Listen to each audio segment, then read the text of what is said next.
और मैं उत्तर बिहार के मधुबनी जिले के रहने वाला हूँ। और पिछले हम लोग 2 वर्षों से पूरे बिहार में पद यात्रा कर रहे हैं। लगभग 5,000 से भी अधिक गांवों में जाके हम लोग यात्रा कर चुके हैं।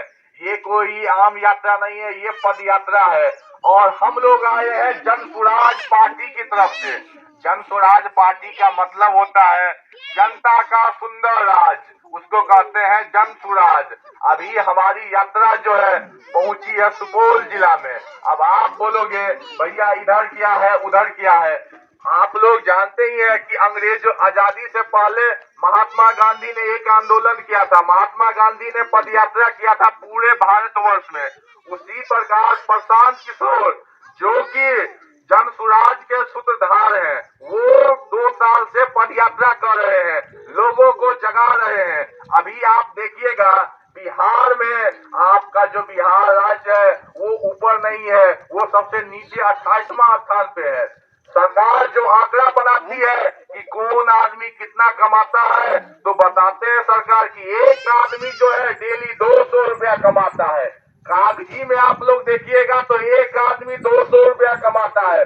लेकिन वही हम लोग आप लोग को देखने के लिए जमीन स्तर पे आते हैं तो देखते हैं भैया 100 रुपया भी नहीं कमा पाते हैं। तो सरकारी आंकड़ा यहाँ पे गलत होता है। इसी को समझने के लिए प्रशांत किशोर ने पूरे बिहार में पद यात्रा चालू किए हैं और 2 साल में 5,000 गांव यात्रा कर चुके हैं और 6,000 किलोमीटर तक चल चुके हैं। जब प्रशांत किशोर जी ने पैदल यात्रा किया था तो गरीब गुर्गे के लोग पूछने के लिए आते थे कि भैया वोट तो हम भी देते हैं, अमीर भी वोट देता है, लेकिन हमारा बदहाली को खुशहाली में कैसे लाया जा सके, हम लोग इतना बदहाल क्यों है। तो प्रशांत किशोर जी कहते हैं कि गरीबी से निकलने के मात्र 3 ही रास्ते हैं। आप लोग अच्छे से सुनिए, गरीबी से आप निकल सकते हैं, आपके पास 3 रास्ते हैं। पहला रास्ता यह है कि गरीब गुर्गे के बच्चे होते हैं, किसी के बच्चे 3 हुए, किसी के 4 हुए, किसी के 5 बच्चे हुए। अगर आप 5 में से किसी एक बच्चे को अच्छे से पढ़ा दीजिएगा, लिखा दीजिएगा, तो वो बच्चा आपको गरीबी से बाहर निकाल देगा। निकालेगा कि नहीं निकालेगा? निकालेगा ना दीदी? निकालेगा कि नहीं निकालेगा? बताइए। दूसरा देखिए, आपसे हम पूछेंगे तो आपको जवाब ही देना है। हम आपके गांव में नेता बनने के लिए नहीं आए भैया, हम नेता नहीं है। आप लोगों को जागरूक करने के लिए आए हैं कि आपके पास कितना सामर्थ्य है, उस सामर्थ्य को देखिए। और आप लोग जो है जाति में, धर्म में, मुर्गा भात में, 5 किलो अनाज में मत जाइए। दूसरा रास्ता है कि आपके पास अगर खेती करने के लिए जमीन रहता तो आप लोग क्या करते, खेती कर सकते थे और खेती करने से आपका गरीबी दूर हो सकता था। होता था कि नहीं होता था? होता है ना? खेती नहीं है। तीसरा रास्ता है, ये दोनों रास्ता फेल हो जाता है तो तीसरा रास्ता यह बचता है कि अगर आप लोगों को पूंजी दे दिया जाता तो आप लोग अपना बिजनेस कर सकते थे, दुकान कर सकते थे। 3 ही रास्ते हैं गरीबी से निकलने के लिए, है कि नहीं है? तो प्रशांत किशोर जी कहते हैं कि हम लोग आपको मिलने के लिए, आप लोग को समझाने के लिए आए हैं। आप लोग से हम वोट मांगने के लिए नहीं आए हैं, न ही आप लोग से हम पैसा मांगने के लिए आए हैं। क्यों नहीं आए हैं? क्योंकि आप लोग को आज तक जिसको भी आप लोग, जिस भी नेतवन को आप लोग वोट दिए हैं, सब नेतवन आप लोग को ठगा ही है। तो आप लोग को भरोसा ही उठ गया है नेतवन से। हम इसीलिए आप लोग से वोट नहीं मांगने के लिए आए हैं। प्रशांत किशोर जी 5 संकल्प देते हैं। जन स्वराज पार्टी आप लोगों को 5 बातें बताते हैं कि ये 5 बात दिमाग में अच्छे से रख लीजिए, तब आप किसी को चुनिए। पहला बात है कि आप लोग जो है अपने बच्चों के शिक्षा के लिए कभी किसी को वोट दिए हैं? ये बताइए, कभी दिए हैं बच्चों के शिक्षा के लिए? दिए हैं? नहीं दिए हैं, एक भी आदमी नहीं दिए हैं। आपको कोई भी नेतवन आए, कोई भी पार्टी आए, कोई भी आदमी आए, आपसे पूछे कि भैया हमको वोट दो, तो आप लोग को पूछना है कि आपको तो वोट हम देंगे, लेकिन आप हमारे बेटे के लिए, बच्चे के लिए अच्छा शिक्षा दीजिएगा। अभी बिहार में देखिएगा स्कूल है, और बिहार में जो स्कूल है, सरकारी स्कूल, उसमें बच्चे सब जाते हैं और उनको ड्रेस मिलता है, खिचड़ी मिलता है, खा के आ जाते हैं, पढ़ते कुछ नहीं है। जो आदमी अपने आप को अमीर आदमी जो पैसा कमाते हैं, वो सोचते हैं कि भैया हम सरकारी में नहीं डालेंगे, हम अपने बच्चों को प्राइवेट में डालेंगे। तो वो क्या होता है, 1 से लेकर 10वां तक वो प्राइवेट स्कूल में पढ़ लेता है, लेकिन कॉलेज में तो गरीब का बच्चा, अमीर का बच्चा, दोनों बच्चा जाता है कि नहीं जाता है। तो कॉलेज में तो डिग्री मिलता है और स्कूल में खिचड़ी मिलता है। न कॉलेज में पढ़ाई होता है, न स्कूल में पढ़ाई होता है। जब आपका बच्चा पढ़ेगा ही नहीं तो मजदूरे बनेगा ना, अफसर तो बनेगा नहीं। प्रशांत किशोर कहते हैं आपको हम एक ऐसा व्यवस्था बनाएंगे कि नेचर हाट होता है और नवोदय विद्यालय होता है, वैसा विद्यालय बनाया जाएगा ताकि बच्चे अच्छे से पढ़ सके। 5 साल से लेके 15 साल के बच्चे को अच्छा शिक्षा मिल सके। जब अच्छा शिक्षा मिल जाएगा तो बच्चा मजदूर नहीं बनेगा। बनेगा क्या? दूसरा संकल्प लेते हैं कि हमारे आपके भाई बंधु जो है वो 10,000 15,000 रुपए कमाने के लिए दिल्ली, मुंबई, पंजाब जाते हैं कि नहीं जाते हैं? अभी आपके इमामगंज से लेके गया तक कोई भी आदमी जाए तो 3 घंटा बस में लगेगा, तब पहुंचेगा।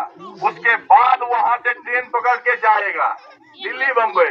जब वो ट्रेन में जाएगा तो आप लोग देखिएगा आलू प्याज जैसे बोरा में भरा हुआ रहता है, वैसे लेटरिन बाथरूम में बंद होके जाते हैं। क्यों जाते हैं? कि उनके पास 10,000 15,000 के लिए मजदूरी करने जाते हैं। माता पिता का स्थिति सही नहीं रहता है, इसीलिए वो गरीबी अपना हटाने के लिए मजदूरी करने के लिए दिल्ली, मुंबई जाते हैं।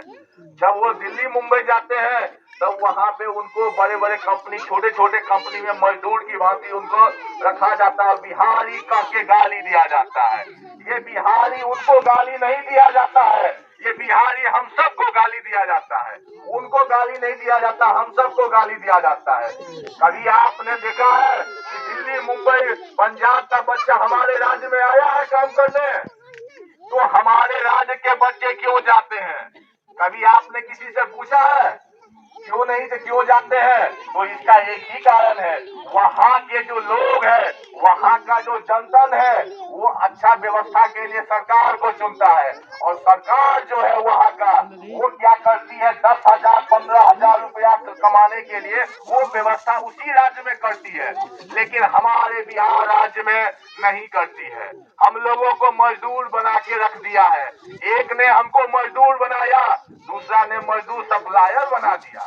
दोनों हम लोगों का कुछ नहीं किया है। तो आप लोग को यही कहते हैं और जन स्वराज पार्टी यही कहती है कि 10,000 15,000 रुपए कमाने के लिए हमारे आपके भाई बंधु को दिल्ली, मुंबई नहीं जाना पड़े।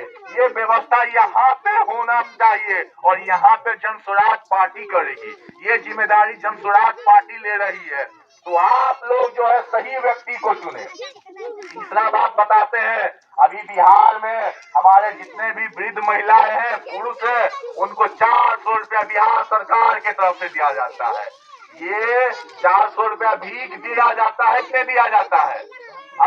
अब बुजुर्ग व्यक्ति के बाजू में अब वो ताकत नहीं है कि अब वो मजदूरी कर सके, इसीलिए बिहार सरकार 400 रुपया दे रही है। आपके साथ झारखंड राज्य है, 2000 ईस्वी में बिहार से अलग हुआ था, लेकिन आज देखिए झारखंड में 1,000 रुपया मिलता है। ऊपर से धोती मिलता है, साड़ी मिलता है, लुंगी मिलता है, नमक मिलता है, चीनी मिलता है, लेकिन बिहार में नहीं मिलता है। बिहार में वृद्ध व्यक्तियों के साथ अन्याय करती है कि नहीं करती है? तो इस अन्याय को न्याय में बदलने के लिए आप लोग तैयार रहिए। आप लोगों को बताया जा रहा है, प्रशांत किशोर और जन स्वराज पार्टी कहती है कि कम से कम वृद्ध व्यक्ति को भी 2,000 रुपये मिलना चाहिए, 2,000, ताकि वो भी अपना जीवन यापन सही से कर सके। ये बताते हैं तीसरी बात। चौथी बात यह प्रशांत किशोर जी और जन स्वराज पार्टी यह कहती है कि जितने भी महिलाएं हैं, महिलाएं के पति भाई बंधु दिल्ली, मुंबई कमाने के लिए चले जाते हैं वहाँ पे मजदूरी करने जाते हैं। अभी आप लोग बताइए, अगर जो आपके पति भाई बंधु दिल्ली मुंबई में कमाते हैं, अगर 2 महीने के लिए बैठ जाए, कोई उनको तबियत बिगड़ जाए, 2 महीने के लिए घर आ जाए, तो आप लोग जो है अपने बाजू वाले से इधर उधर बैंक से इधर उधर कर्जा ऋण पे पैसा आप लोग लोगे अपना जीवन यापन करने के लिए, लोगों की नहीं लगे। तो प्रशांत किशोर कहते हैं कि महिलाओं के पास हुनर रहता है लेकिन पूंजी नहीं रहता है वो काम कर सके। बिहार में एक आदमी कमाते हैं, 5 आदमी खाते हैं, तो उसमें क्या होगा? कुछ होगा? तो प्रशांत किशोर कहते हैं जन स्वराज पार्टी कहती 1 लाख रुपए दिया जाएगा 4% ब्याज पे, और आप लोगों को मौका दिया जाएगा कि आपके पास जो भी हुनर है उस हुनर को निकालिए और आगे बढ़िए।